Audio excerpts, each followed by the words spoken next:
All right, so this is a new thing to consider. Start to remember this all the time, that this external world, this material world manifested by Maya is okay. It's not doing something wrong. It's not malfunctioning. It's not doing what it's not supposed to do. It's acting according to Bhagavan's will.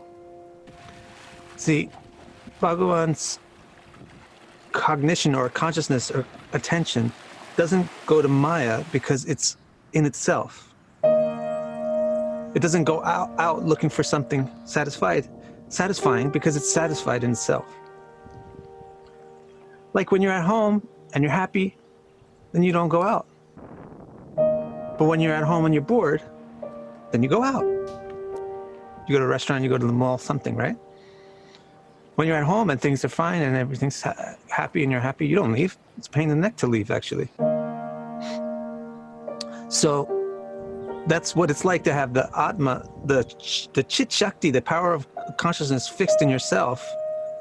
It doesn't go out because why would it go out? It's a pain in the neck to go out. It's already happy inside. So this is a statement from Bhagavad Purana showing that Bhagavan doesn't put his attention on that Maya.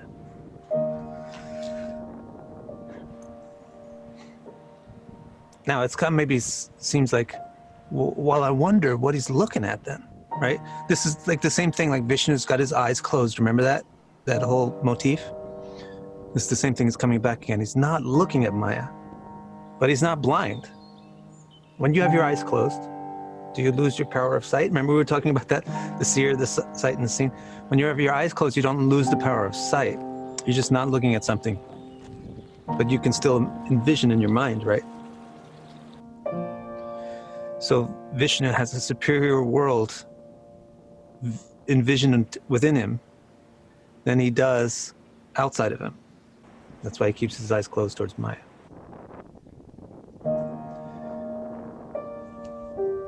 So there's this crowd of people called the Jiva that are totally bewildered by this small, petty concept of me and mine. That's us. And we're the ones that are so fascinated with her.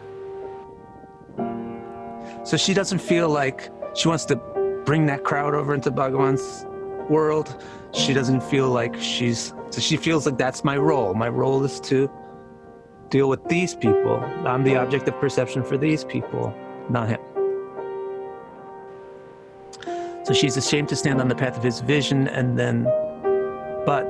because she's busy bewildering these petty people of small intellect who can't comprehend anything more than the simple concept of I and mine.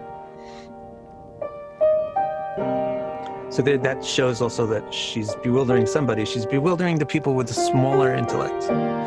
Since they have a smaller Durdiya, that also implies that they didn't find something inside themselves. Like Vishnu's D, or his comprehension, is Atmani Sthita. It's fixed in himself. That's what we heard two slides ago. And that's why he's not looking out. But these guys, us guys, we're looking out. Why are we looking out? Because our concept of I is very small. We have a vikatante, a very petty concept of what I means. So when we look in, we don't grasp anything special. We don't see anything special. So our D, or our grasping capacity of the intellect, is small or bad, dur. And we're trying to define our mama and aham, our I and mine, based on petty things that are outside of us. Remember, we're dealing with some pretty amazing stuff, and we're talking about it in very comprehensible shapes, like people and relationships that we know about. But don't forget that this is on a transcendental level. So this being, who is Maya, is actually Bhakti. It's just like a reflected version of Bhakti, a projected version of Bhakti, or shadow of Bhakti. So it's not a different entity from Bhakti. So this is the being that Krishna is completely wrapped up in and interacting with all the time. So Vishnu is looking at Maya, but not this external form of Maya. He's looking at the original form. So then so it's not surprising that when you abstract this onto a spiritual level, everybody has this weird idea of Maya that she's the devil. Right? She's the devil. She's out to get us. It's her fault that we are in ignorance. It's her fault that we have karma. It's her fault that we have suffering. It's not her fault. She's beautiful. That is not a flaw. Beauty is an asset. But it's our conception of what beauty is and who beauty belongs to, which is the problem. It's our durdiya of mama and aham. I am mine. That this thing should be mine, nobody else's. And as far as sexual aggression goes, that's just the frustration and anger and unwillingness to submit to the beauty, but the desire to be the master of it and the frustration that comes when it won't cooperate. So actually nobody's doing anything bad to anybody. It's just the jiva has got a less than perfect initial starting point in its focus on life. It's got a less than perfect comprehension of reality as its initial comprehension. It can improve it. We can improve our comprehension of reality. We can get out of this mess. You're the cause of the problem, so you have to be the cause of the solution.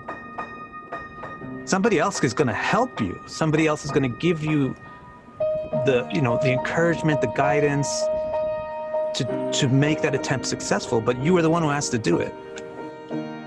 Stretch that small sense of I am mine. Make it a little bit bigger. So it's trying to stretch the sense of who I am and what is mine and what's important to me. Make it bigger and bigger and bigger. So if we only act for my immediate needs, we wind up with a lot of bad stuff going on in our life, because we screw up everything in the long term. So what Maya is actually trying to do with karma is get jivas to expand their small minds regarding how we think about I, how reduce the separative and exclusivity to our concept of ego or I. That's what karma is doing. So Maya, with all the karma that we think is bad, and we wish it didn't happen, we wish we didn't have responsibility for our actions, that's actually Maya's kindness to us. That's her way of trying to help us not have the frame of mind which gets us involved with trying to exploit her. Most of the people are only interested in the immediate external facets of Maya, just want to experience the experienceable stuff of Maya. But if you get deeper with Maya, you see how that she's Krishna's energy. You can learn from Maya how attraction works, how love works, how consciousness interacts with other things. Because that's what Maya is doing. It's facilitating the interaction of consciousness with the seer and seen. So why not pay attention to it, but on a deep level? And then you'll start to see that, wow, this is not really different from bhakti. The only difference is what my concept of self is in here. And then it's actually, as soon as the concept of self changes, Maya itself changes. It stops to act like Maya and it starts acting as bhakti. What I mean by as soon as the concept of self changes, as soon as the self is not seen as something separated from Bhagavan, with a separate existence, and therefore with interests and motives and desires that are separate from Bhagavan's, as soon as that part is done, then this Maya is not Maya anymore. Then the Maya is bhakti. And every way that we interact with other conscious beings and other objects is Bhagavan-centric. So it becomes bhakti. You can't get out of Maya, but if you want to get out of Maya, ask me and I'll help. How does he help? By giving some, like a life preserver, like throwing a life preserver into an ocean, or throwing a rope down to help somebody that fell down a well. Throwing a rope of bhakti into Maya, so that there's some like node in this access that you can access in this world where you can touch bhakti in some form. for a second to experience what it is. So Krishna makes sure that there's some access points in our experienceable world where we could access something related to him. Because remember, the basic problem of the jiva is non-awareness of Bhagavan. The basic problem, the basic reason why we have a small concept of I in mind is because we have non-awareness of Bhagavan. So to help, he puts these points in the world where you could find out about him, but they're not obtrusive points.